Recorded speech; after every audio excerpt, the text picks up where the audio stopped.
A DJ plays at a new rooftop bar in Addis Ababa full of young Ethiopians. In a neighbouring suburb, a brand new shopping mall full of luxury jewellery stores.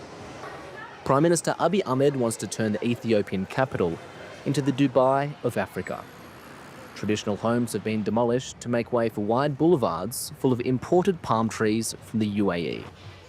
Workers in this warehouse are making furniture for new hotels popping up across the city. Thanks to the corridor project, it creates us such kind of beautification projects, even in the private sector, not only government projects. Fidel has tripled his number of employees over the last 2 years.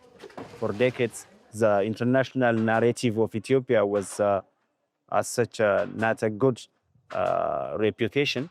So this thing coming, at least the image of the country, the image of the city, not only Addis Ababa, including other parts of the country, in other regions, the development is significantly seen. So whenever the international community sees the country, I feel proud to portray this image of Ethiopia to the world.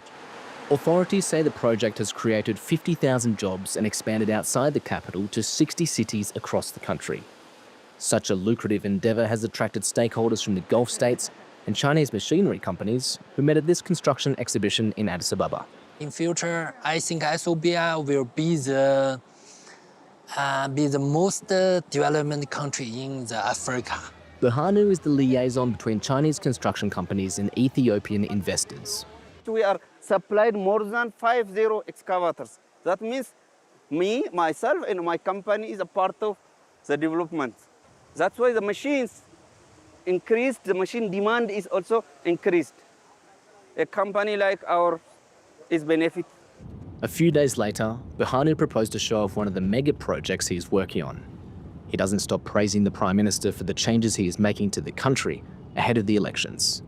For this university building was not like this. Now look, it is very white, colorful, attractive, and it looks good and big.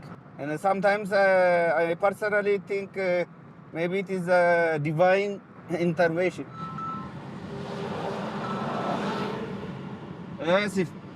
His manager has learned that he's with a journalist, and Berhanu's excited tone dramatically shifts.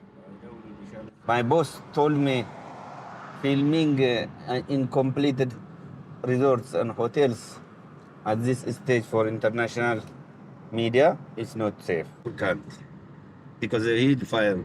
The corridor project is one of the most sensitive and underreported topics in the country due to the mass forced evictions of over 10,000 people. One of them was Henrik, who agreed to speak to us. He insisted on showing his face as he wants his identity to be known if he is arrested for speaking out. Journalists have been detained for photographing construction, so he must film from inside the car. Rubble is everywhere in the suburb of Howlett, where small homes have been erased. It was a hard time. Young people were forced to leave where they grew up. We were all displaced and there was too much security. For those children, it was very hard. Their memories were destroyed with the houses. That's where I lived. They haven't even built anything there.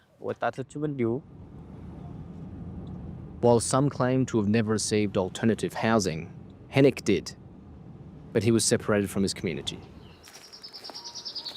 He now lives 30 kilometers from Addis. When people speak about Addis turning into the Dubai of Africa, I think people should remember that Dubai residents are much more wealthy compared to the residents here. We shouldn't just compare infrastructure and fancy buildings, but also standards of living. The Ethiopian government originally agreed to an interview, but later declined. Meanwhile, architect Fidel has finished work and heads to a trendy new bar downtown. He says changing the narrative around Ethiopia on the world stage is important for the next generation. The corridor project paved the way for the international community to come into Ethiopia. I'm really proud to have a place like this in our country with an international kind of vibe, but situated here in Addis locally. So that gives me a sense of, to be honest, pride. A tale of two cities, subject to both the benefits and the burdens of rapid transformation.